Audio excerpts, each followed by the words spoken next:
Hello guys, welcome to my first reaction video. তো আজ আমরা কথা বলবো বরবাদ মুভির রিভিউ নিয়ে। তো ঈদের প্রথম দিন, অর্থাৎ ঠিক ঈদের দিন সেকেন্ড শোতে আমি মুভিটা দেখেছি। আমার কাছে খুবই ভালো লাগলো। তো মুভির পুরোপুরি আমি স্পয়লার তো কোনোই দিব না, শুধু এতটুকুই বলবো যে মুভিটা দেখে আমি খুবই এনজয় করেছি। কারণ এই মুভিটা বাজেট পুরো বাংলাদেশের মধ্যে সবচেয়ে হাই, অর্থাৎ এই বাজেটে আর কোনো সিনেমা হয়নি। প্রায় 15 কোটি টাকা বাজেটের এ পর্যন্ত কোনো সিনেমা বাংলাদেশে হয়নি। আর এটা বাংলাদেশের ইন্ডাস্ট্রির জন্যই সবচাইতে সেরা সিনেমা। শাকিব খানের সবচাইতে সেরা অভিনীত সিনেমা। শাকিব খানের অভিনয় এখানে অস্থির ছিল ভাই, পুরাই অস্থির, পুরো গুজবাম দেওয়ার মতো। প্রত্যেকটা গানই ভালো লেগেছে। চাঁদ মামা গানটা বিশেষ করে বেশি এনজয় করার মতো ছিল।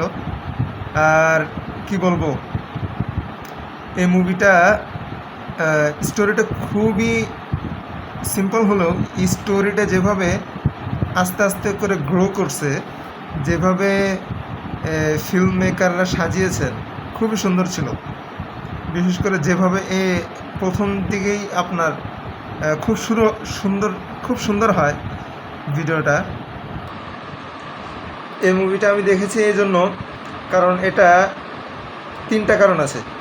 সর্বপ্রথম কারণ, এই মুভির ডিরেক্টর হলেন একজন নাটক নির্মাতা, যিনি এর পূর্বে কখনো কোনো সিনেমা নির্মাণ করেননি। তো এরকম একটা মানুষ যখন বাংলাদেশের সবচেয়ে বড় বাজেটের সিনেমা তৈরি করার জন্য উদ্যোগ নিয়েছে, তো এটা তো তিনি অনেক ভেবেচিন্তে অবশ্যই নিয়েছেন। আর এটা তিনি সম্পূর্ণভাবে পরিপূর্ণ করতে পেরেছেন। যারা হলে গিয়েছেন তারা তো অবশ্যই দেখেছেন যে আসলে বিষয়টা কেমন হয়েছে। মুভির মধ্যে অনেক গুজবাম্প ছিল, বিশেষ করে শেষের ক্লাইম্যাক্সের সিনটা এতটাই অস্থির হয়েছে, কি বলবো। মানে আপনি এক মুহূর্তের জন্য চোখটা সরাতে পারবেন না, এইরকম একটা অবস্থা। আর শেষে আপনার মনে হবে যে না, মুভিটা হয়তো শেষই হয়ে গেছে, যে এখানে বাস এটা করছে শেষ, আর কিছু নাই। কিন্তু না, এরপরেই আপনাকে অবাক করে দেওয়ার মতো একটা টুইস্ট থাকবে। এই টুইস্টের জন্য আপনাকে অপেক্ষা করতে হবে। তো তো যেহেতু এটা আমার প্রথম ভিডিও, তাই ভিডিওটা বেশি বড় করলাম না। তো আপনারা আমার পাশে থাকবেন, সাবস্ক্রাইব করবেন, এবং আমি আরও অনেক রিভিউ বা রিয়াকশন ভিডিও নিয়ে আসব। প্রথম ভিডিও, এজন্য আমি মুখটা রিভিল করলাম না, এবং সামনে এরকমভাবে আরও কয়েকদিন হয়তো চলতে থাকবে। যাই হোক, আপনারা আমার পাশে থাকবেন।